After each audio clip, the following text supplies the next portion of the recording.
อืมเมียจะไปไซส์เลยคือว่าบ่เห็นนี่อีนางบ่ดอยอีนางมันเมื่อบ้านมันเขียดเฮาอ๋อเขียดเหลืองยังเลยเป็นยังเลยจังเขียดฮะแล้วมันว่าวัดสบายดีพี่น้องมื้อนี้ก็ได้มาหาบ่าวพวงคือเก่าเนาะมาเพาะลูกเพิ่นอีกแล้วยางเลยอยู่ลุมนี่เนาะอีสังเลยอีหยังไปใส่ใช้ได้เพาะเจ้าใช่เพาะใส่ไปเบิ้งไปหาเพาะเบิ้งค่ะโอ้หาเพาะบ่เป็นเด้อฝุ่นเนาะโผล่แล้วเนาะเฮ็ดอีสังเลยนี่เฮ็ดหยังปัดเดินบ้านน่ะปัดเดินบ้านบ่โอ้ดุเนาะโอ้ดุเด้อพี่น้องปัดแล้วนางมันหกปัดเดินบ้านเพิ่นเนาะอยู่กับลูกวะนี่อยู่กับลูก2 คนอยู่กับลูก2 คนผุนเนาะลูกเพิ่นก็ย่างเลาะเลยเนาะเห็นแต่ลูกกับโผเนาะแล้ววะนี่ทะเลแล้วนางจะมาสัมภาษณ์วันนี้นางมาสัมภาษณ์อีก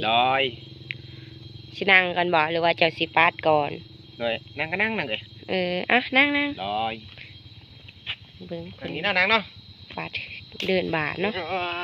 โอ้นางอยู่นี่บ่สบายดีสบายดีเกาะเนาะโอ้ดุเนาะมื้อนี้เนาะดุได้อาบน้ำแล้ววะนี่อาบแล้วนางสัมภาษณ์โตหอมเนาะหอมปะนาง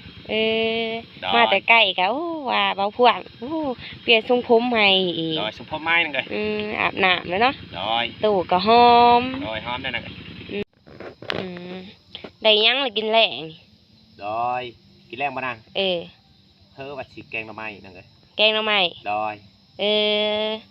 มีหน่อไม้เนาะหน่อไม้ยังแหละหน่อไม้ไล่นางโอ้เป็นตาแสบเนาะ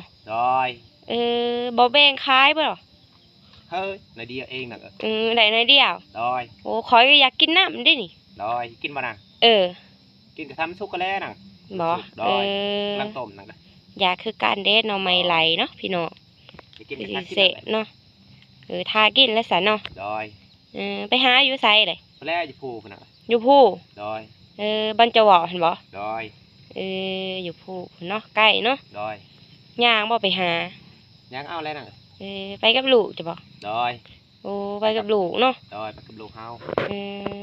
ลูกก็บ่หายบ่บ่หายดอกไม่ได้ไปใส่บ่มองเลยบ่ได้ไปแล้วนะนางน้ำลายนางโอ้ฝนตกเนาะนี่มันเศร้าแล้วเนาะเศร้าแล้วจังไงมันกะทำโลกป้านะจังมือละเดดนี่กลางมือนี้แล้วนะบอกกำลังเห็นแดดมือนี้นะกำลังเห็นแดดมือนี้เนาะเมียจะไปไซส์เลยคือว่าบ่เห็นนี่อีนางบ่อีนางมันเมื่อบ้านเขียดเฮาอ๋อเขียดเหลืองยังเลยเป็นยังเลยจังเขียดฮะแล้วมันว่าวัดตะกองมายอไข่มันว่าแล้วเขียดให้บอกจะมาคอยดูระวังเนาะโดนละบอละเมื่อฮะเมื่อแต่ว่านนี่พอดีเมื่อแต่ว่านนี่เจ้าบอกให้เล่าฟังบอกบอกได้เลยบอกว่าตะกองมาหาแต่มันก็เครียดมันก็เมื่อเลยมันว่าบอกเนาะพี่น้องอ๋อจับลูก2 คนแล้วเหรอบอกเงาเลยเนาะเงาแล้วนะฉันพ่อดอกมาบางอย่างคือว่าเห็นเงาง่อยอยู่เจ้าฮะเงาแล้วนะบะสุดบะไซเนาะเมื่อนี่ดอกอย่างเมื่อนึ่งข้าวเองแต่เองโอ้นอนกับลูก2 คนเด้มื้อแรกเนาะกับลูก2 คนเนาะใครมาสัมภาษณ์อีกเมียจะบ่หายบ่นี่บ่หายดอกนะทันบ่อยู่ไก่เฮาบ่หายดอกโอ้มือหนานอยู่ไก่เจ้าได้เนาะเอาหายเนาะมันเครียดมันเมื่อเลยมันว่าบ่ใส่จะว่าให้เอาเมียเพิ่มก็ได้เมียเจ้า จักแล้วไปจักน้ำมันนาน่ะ มัน เปลี่ยนไปเปลี่ยนมาอยู่เนาะ โดย แล้วเจ้าก็ถามอีกทีว่า ให้คอยเอาเมียเพิ่มบ่ มันบ่ได้ถามมัน หั่นแหละเจ้าให้เจ้าถามเด้อ ถามบ่นาง ถามมันก็หายเขาแล้ว โอ้เจ้าก็ลองถามเบิ่งเจ้าบ่อยากได้ว่าเมียเพิ่มค่ะ อยากได้แล้วนาง บ่อยากได้บ่เมียหาเฮ็ดหากินน้ำอีก โดย นึ่งข้าวนึ่งน้ำเด้ โดย เอาเพิ่มอีกเนาะ โดยใจก็อยากได้แล้วนางอีนางบ่ให้เอามันว่า เจ้าก็ญาติบ่เมียเจ้า ญาติแล้วนาง บ่ไปง้อบ่เมียนี่ มื้ออื่นพุ่นแหละนาง บ่มื้ออื่นแล้วเมื่อบ้านบ่ โดยมื้อบ้าน บ้านก็ใกล้เนาะ โดย ได้อยู่2 คนกับลูกเนาะ โดยเฮาจักลายเลย เบิ่งติเงาๆอยู่เนาะโอ้ยคือเนาะเนาะพี่น้องเพิ่นเงาเด้ โดย บ่ยิ้มจักดิเลยค่ะ ขี้น้อยนาง คิดฮอดเมียเพิ่นว่า โดย คิดฮอดเมียเพิ่นเด้เมียเพิ่นเมื่อปะเลย โดยขี้น้อยแล้ว เพิ่นนั่งเงานี่เนาะ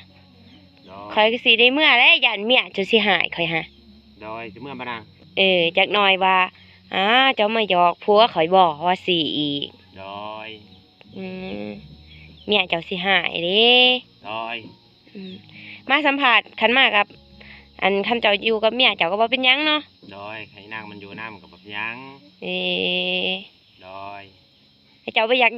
กหยอกบ่ข่อยหาเวลาเมียเจ้าบ่อยู่ ก็ยากแล้วนาง เอาบางทีเราบ่เห็นเด้ มันเฮ็ดนะมันจักแล้วนะว่าเขาหยอก